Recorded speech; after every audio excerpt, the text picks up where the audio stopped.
ओम नमः शिवाय। आज हम सुनेंगे नाग पंचमी की कथा। एक साहूकार था, उसके 7 बेटे व 7 बहुएं थी।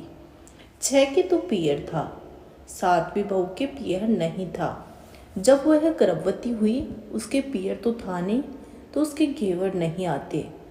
उसे घेवर खाने की इच्छा हो रही थी। सो चुरा कर थोड़ा सा टुकड़ा पानी भरने गई, तब ले गई।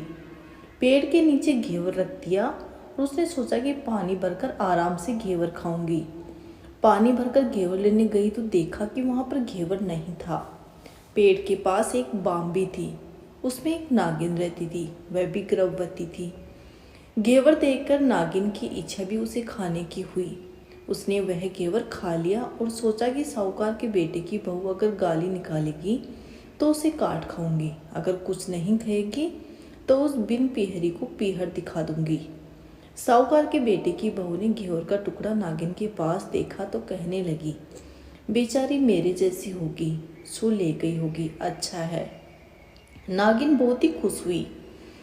उसने अपने बेटों से कहा कि वे इंसान के रूप में साहूकार के बेटे की बहू के भाई बनकर जावे और उसे यहाँ लेकर आवे। नागिन के बेटे इंसान का रूप बनाकर साहूकार के घर गए और साहूकार की पत्नी से कहा कि हमारी बहन को हम लेने आए हैं, सो भेजो। सास ने कहा कि इसके तो पियर है ही नहीं, आप इतने दिन कहाँ थे, पहले तो कभी नहीं आए। नागिन के बच्चों ने कहा कि बहन जी, बाई हमें नहीं पहचानती। बाई जन्मी जब हम सब नानी के थे और शादी हुई तब हम परदेश कमाने के लिए चले गए थे। वे लड़के बहुत सा गहना, कपड़ा और मिठाई अपनी बहन की सास तथा जेठानियों के लिए लाए थे। सास बहुत ही प्रसन्न थी और जेठानियाँ जलकुट रही थी, क्योंकि उनकी देवरानी के पीहर निकल आया था। नागिन के बच्चों की बातों पर विश्वास करके सास ने बहू को भेज दिया। बाम्बी के पास पहुंचकर लड़कों ने कहा, बहन हम सांप हैं, तुम्हारा घेवर हमारी माँ ने ही खाया था, उसने तुम्हें अपनी बेटी माना है, इस नाते तुम हमारी बहन हुई, तुम हमारी पूंछ पकड़ लो, डरना मत। बहन भाइयों की पूंछ पकड़कर बाम्बी में चली गई, जहाँ बहन को भाइयों ने बड़े ऐसो आराम से रखा और वहीं उससे लड़का हुआ।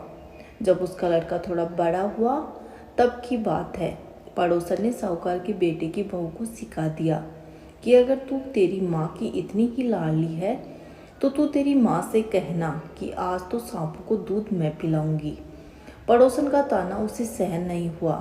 वह नागिन माँ से जिद करके सांपों का दूध ठंडा करने लगी। अभी दूध पूरा ठंडा भी नहीं हुआ था कि उसके लड़के की घंटी बजा दी। घंटी सुनते ही छोटे बड़े सब सांप दूध पीने दौड़ गए। दूध में मुंह डालते ही बहुत का मुंह जल गया। सांप क्रोधित होकर माँ से कहने लगे, हम बहन को काटेंगे। माँ ने कहा, इसे मत काटो, ये तुम्हें आशीष देंगी। साहूकार के बेटे की बहू बोली, जियो मारा नाग नागिनी, जियो मारा खांडा खांडा बीर, बीर उड़ावे दिखनारो चीर, चीर तो फाड़ जावे पड़, खांडा बांडा बीर जीता रहे। कुछ दिन बाद पड़ोसन ने ताना मारा, तेरी माँ अगर तेरा विश्वास करती होती तो तुझे 7वें कोठे की चाबी देती। उसने जिद करके माँ से 7वें कोठे की चाबी ले ली। ताला खोला तो देखा कि बासक नाग झूले में झूल रहा था। वो बोली, बाबा सत सिया राम। नाग बोला, तूने सत सिया राम कर लिया, नहीं तो मैं तुझे खा जाता। उसने कहा, बाबा आप तो मेरे पिता हैं, मुझे कैसे खा सकते थे। और बोली, जियो नाग नागनी, जियो बासुकी नाग, जिण मेरो लाड़ लड़ायो 9 करोड़ को हार। और नाग देवता ने उसको 9 करोड़ का हार दे दिया।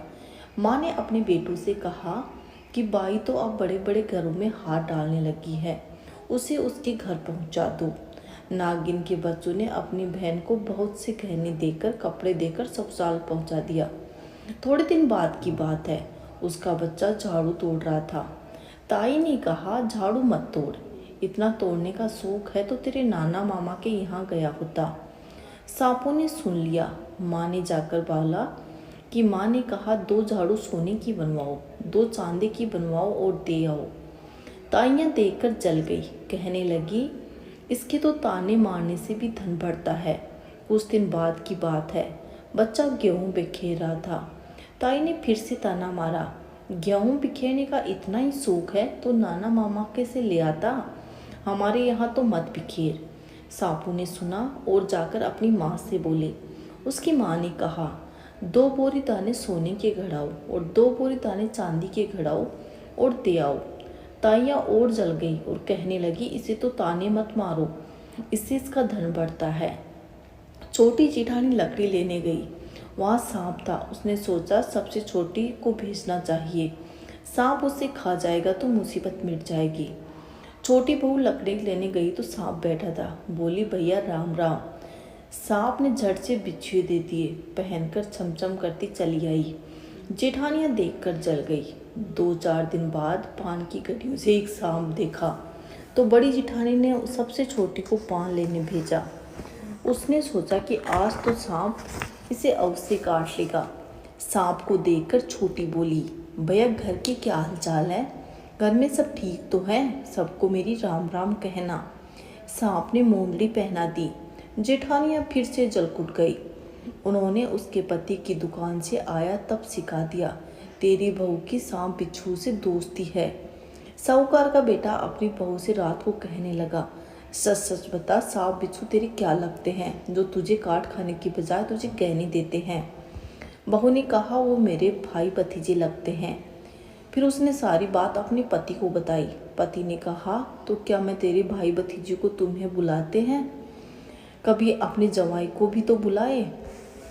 ओने कोने में छुपे सांपों ने बात सुन ली। सो जाकर अपनी माँ से बोला। माँ ने कहा, दोनों को बुला लाओ। इंसान का रूप धरकर सांप दोनों को व बच्चे को बुला लाए। खूब कपड़े गहने रुपए देकर तीनों को विदा किया। जवाई के ससुराल का सुख पाकर बहुत ही खुश हुआ और खुशी खुशी अपने घर लौट आए। ऐसा समर्थ पीर कहानी कहने सुनने वाले सबको मिले। ऐसी अनपीरी वो पहले रही थी, वैसे भगवान किसी को ना रखे। सास ने कहा, हर खता के पास गणेश जी की कथा जरूर सुननी चाहिए। सो अब गणेश जी की कहानी सुनो जो आपको मैं सुनाती हूँ। एक बार एक पटवारी ने गणेश जी का झगड़ा हो गया। वो कहने लगे, मैं बड़ा, वो कहे मैं बड़ा। एक ब्राह्मण का लड़का जा रहा था। उससे पूछा कि तू बता, हमारे में से कौन बड़ा है? ब्राह्मण के लड़के ने कहा, पाल माता बड़ी, जो मेले मेले आते हैं उन्हें उजले करके भिजवाती है। पटवारी माता बड़ी, जो छोटे बेटों को बोर बढ़ाती है।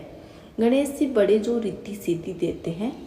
इस प्रकार सभी बड़े हैं। उसने कहा, ब्राह्मण के बेटे ने तूने न्याय तो बहुत बढ़िया किया। पाल का कंकर पत्थर में पड़े हैं, जो समेट के ले जा तेरी ओबरी में डाल देना। लड़का कंकर व पत्थर ले गया और ओबरी में डाल दिया। सुबह माँ झाड़ू निकालने गई तो देखा कि ओबरी में हीरे मोती जगमगाहट रहे हैं। माँ ने लड़के से पूछा कि ये सब क्या तू चोरी करके लाया है? उसने कहा, नहीं माँ, मैंने पाल, पटवारी और गणेश जी का न्याय किया था, सो उन्होंने मुझे दिया था। उस ब्राह्मण के लड़के का घर अन्न धन से भर गया, बेटे पोतू से घर भर गया। हे पाल, पटवारी, गणेश जी, जैसा उसको दिया हमें भी देना, सबको देना। कहानी कहकर सास बहू घर आई। सास ने कहा, बहू 2 कटोरियों में थोड़े थोड़े बिरिये और थोड़े थोड़े पुए पकौड़ी और 5-5 रुपए रख ला। एक पर 7 बार हाथ फिरा, बया निकाल कर मुझे मेरे पैर लग कर दे दे। एक कटोरी में बया निकाल कर मेरी ननद और ब्राह्मणी की यहाँ भिजवा दूंगी। इस प्रकार उन्होंने नाग पंचमी का त्योहार मनाया। बोलिए नाग देवता की जय।